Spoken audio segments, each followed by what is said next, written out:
नमस्कार दोस्तों, मेरा नाम डॉक्टर योगिता है। आज हम बात करेंगे रिकेट्स के बारे में। रिकेट्स जो होती है ये बच्चों में होने वाली एक डिसीज़ होती है जो कि विटामिन डी की डेफिशिएंसी की वजह से होती है। विटामिन डी की डेफिशिएंसी अगर बड़ों में होती है तो उनको ऑस्टियोमलासिया हो जाता है और अगर बच्चों में होती है तो उनको रिकेट्स हो जाता है। रिकेट्स में विटामिन डी की डेफिशिएंसी होती है जैसा कि तो कैल्शियम का अब्जॉर्प्शन हो नहीं पाता, जिसकी वजह से जो बोन होती है वो धीरे धीरे वीक होने लग जाती है एंड बच्चों में फ्रैक्चर होने लग जाता है। अब हम बात करेंगे कि ऐसा क्यों होता है। हमारी बॉडी जो होती है उसको कैल्शियम को अब्जॉर्ब करने के लिए विटामिन डी की ज़रूरत पड़ती है। फिर ये कैल्शियम जो होता है ये हमारी बोन में जाता है और बोन को स्ट्रॉन्ग करने का काम करता है। बोन जो होती है ये हमारी 2 टाइप के सेल से मिलकर बनी होती है, एक होती है ऑस्टियोब्लास्ट और एक होती है ऑस्टियोक्लास्ट। ऑस्टियोब्लास्ट सेल जो होती है ये बोन बनाने का काम करती है और ऑस्टियोक्लास्ट जो होती है ये तोड़ने का काम करती है। ऑस्टियोब्लास्ट से ही जाकर के ऑस्टियोइड बनता है, ऑस्टियोइड में ही जाकर के हमारे कैल्शियम एंड फॉस्फोर डिपॉजिट होते हैं, तब जाकर के एक बोन जो होती है वो स्ट्रॉन्ग होती है। जैसा कि हम जानते हैं कि सनलाइट से हमको विटामिन डी मिलती है। ये विटामिन डी जो होती है वो एक इनएक्टिव फॉर्म में हमें मिलती है, जिसको हमारा लीवर और किडनी जो होता है उसको एक्टिव फॉर्म में कन्वर्ट करता है।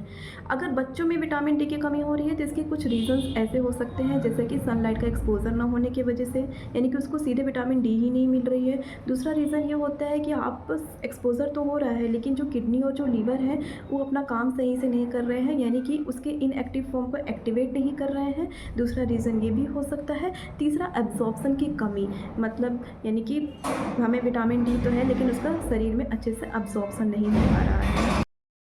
अगर अब मैं लक्षणों की बात करूँ तो बच्चे का जो फोरहेड होता है वो काफ़ी ज़्यादा बड़ा होने लग जाता है। क्यों? क्योंकि जो ऑस्टियोइड जहाँ पर हमारे कैल्शियम एंड फॉस्फेट डिपॉजिट हो रहे थे, जिससे हमारी बोन स्ट्रॉन्ग बन रही थी, अब तो क्या कैल्शियम एंड फॉस्फेट फ्री बचे हुए हैं बॉडी के अंदर, तो वो जाते हैं और हमारी जो हेड होता है वहाँ पर क्या होने लग जाते हैं, डिपॉजिट होने लग जाते हैं, जिससे इसका जो साइज होता है, हेड का जो साइज होता है वो काफ़ी ज़्यादा बड़ा हो जाता है। यानी कि उसकी जो स्कल बोन होती है वो बहुत ज़्यादा कमज़ोर हो जाती है, वीक हो जाती है और पिंग पोंग लाइक स्ट्रक्चर देखने को मिलते हैं। यानी कि अगर छोटा सा भी एरिया अगर हम प्रेस करते हैं तो दबने लग जाता है, वो इतनी ज़्यादा कमज़ोर होती है।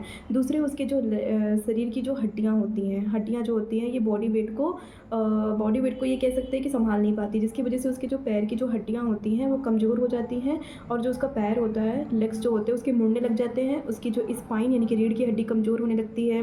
बच्चे का जो पेल्विक बोन होता है ये कमज़ोर होने लग जाता है। बच्चे के जो लेग्स होते हैं वो बहुत ज़्यादा कमज़ोर होने लग जाते हैं। बच्चा इतना इरिटेटेड हो जाता है, चिल्लाता रहता है, रोता रहता है। उसकी जो मसल्स होती है वो बहुत ज़्यादा वीक हो जाती है। इस तरह के कुछ सिम्टम्स देखने को मिलते हैं। साथ में बच्चा एकदम लीन एंड थिन यानी कि पतला देखने को मिलेगा, लेकिन उसका जो टमी होता है वो काफ़ी ज़्यादा बाहर की ओर उभरा हुआ देखने को मिलता है।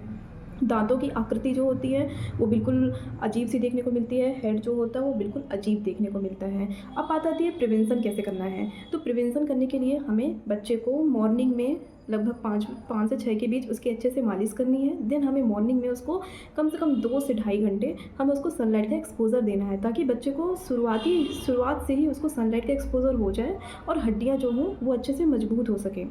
दूसरा रीज़न ये होता है कि बच्चे को आप बाहर लेकर के जाइए, डरिए मत कि बाहर के मतलब पर्यावरण उसके लिए अच्छा नहीं है, ऐसा कुछ भी नहीं है। बच्चे को बाहर लेकर के ज़रूर जाइए, क्योंकि ये जो बीमारी होती है वो 1 साल के बच्चों में होती है। इसलिए 6 महीने के बाद उसको वैरायटी ऑफ फूड्स दीजिए। सिर्फ दूध में ही उसको पूरी तरीके से डिपेंड मत रखिए, क्योंकि दूध जो होता है ये पूर्ण आहार नहीं है, सब कुछ नहीं देता है। इसलिए उसको दलिया दीजिए, दाल दीजिए, सब्जियां भी खिलाइए बच्चे को, ताकि उसको भरपूर मात्रा में हर चीज़ मिल सके, सारे मिनरल्स उसको मिल सके और उसके शरीर का सही तरीके से पोषण भी हो सके। हम विटामिन डी की थोड़े नॉर्मल वैल्यू के बारे में बात कर लेते हैं। विटामिन डी की जो नॉर्मल वैल्यू होती है वो 30 से 100 नैनोग्राम पर ml होती है। अगर ये 20 से 30 है तो ये इनसफिशियंसी के लेवल पर रखी जाएगी, एंड अगर ये लेस दैन 20 है तो हम इसको डेफिशिएंसी मानेंगे, यानी कि विटामिन डी की कमी तब मानेंगे जब 20 नैनोग्राम पर ml से कम है शरीर के अंदर विटामिन। बच्चों में अब ट्रीटमेंट की बात करें तो बच्चों में मेगा विटामिन डी के इंजेक्शंस लगाए जाते हैं।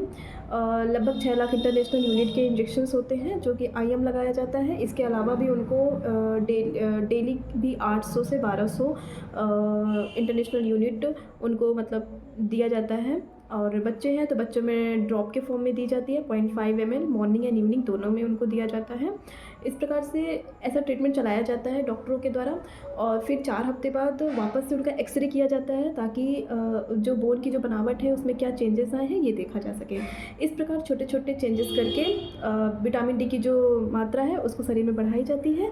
और थैंक यू। अगर ये रिकेट्स के बारे में पूरी जानकारी थी, अगर आपको मेरा वीडियो अच्छा लगा हो तो प्लीज़ मेरे वीडियो को लाइक कीजिए, सब्सक्राइब कीजिए ताकि नई आने वाली वीडियोज़ की नोटिफिकेशन आप तक पहुँच सके। Thank you so much.